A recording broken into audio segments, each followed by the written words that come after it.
Dans un petit village au cœur du Sahel, une jeune fille nommée Nia vivait avec sa grand-mère. Chaque matin, elle traversait les vastes plaines dorées pour puiser de l'eau au puits du baobab, un arbre sacré qui veillait sur leur communauté. Un jour, une grande sécheresse frappa la région. Les rivières s'asséchèrent, les cultures fanèrent, et les animaux mouraient de soif. Nia voyait l'inquiétude dans les yeux de sa grand-mère et des villageois. Mais elle refusait de perdre espoir. Guidée par un vieux conte que lui racontait sa grand-mère, elle décida d'entreprendre un voyage périlleux à la recherche d'une source cachée dans les montagnes lointaines. Armée de son courage et de la bénédiction du baobab, elle marcha sous le soleil brûlant, traversa des forêts d'acacias et affronta des tempêtes de sable.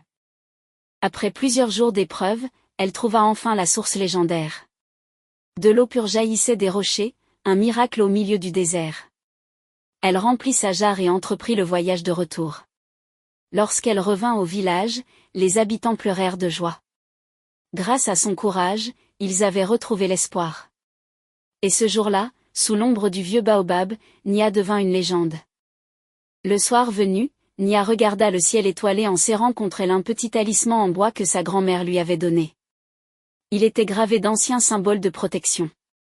Au matin, elle partit seule, suivant les conseils des anciens qui lui avaient parlé d'une source cachée au-delà des montagnes rouges. Elle marcha à travers la savane, saluant les bergers qui guidaient leurs troupeaux de zébus. Le vent chaud portait le parfum du bois brûlé et des épices. Mais plus elle avançait, plus la terre devenait aride. Mais bientôt, une tempête de sable s'éleva à l'horizon.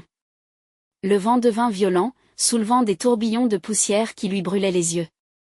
Elle se couvrit le visage avec son pagne et chercha refuge sous un rocher. Après des heures d'attente, la tempête s'apaisa. Épuisée, Nia reprit sa route. Elle suivit les empreintes des animaux, espérant qu'elle la mènerait à une source d'eau.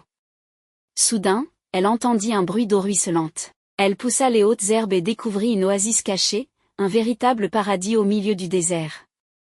Des oiseaux colorés voletaient au-dessus d'un petit lac où s'abreuvaient des antilopes. L'histoire de Nia est celle du courage, de la persévérance et de l'amour pour sa communauté. Elle montre comment une seule personne, avec foi et détermination, peut faire une grande différence. Si tu as aimé l'histoire, n'oublie pas de t'abonner et Dieu le Tout-Puissant te fera élever dans ton village aussi un jour. Le soir venu, Nia regarda le ciel étoilé en serrant contre elle un petit talisman en bois que sa grand-mère lui avait donné. Il était gravé d'anciens symboles de protection. Au matin, elle partit seule, suivant les conseils des anciens qui lui avaient parlé d'une source cachée au-delà des montagnes rouges. Elle marcha à travers la savane, saluant les bergers qui guidaient leurs troupeaux de zébus. Le vent chaud portait le parfum du bois brûlé et des épices. Mais plus elle avançait, plus la terre devenait aride.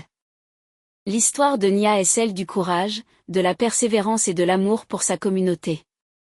Elle montre comment une seule personne, avec foi et détermination, peut faire une grande différence. Si tu as aimé l'histoire, n'oublie pas de t'abonner et Dieu le Tout-Puissant te fera élever dans ton village aussi un jour.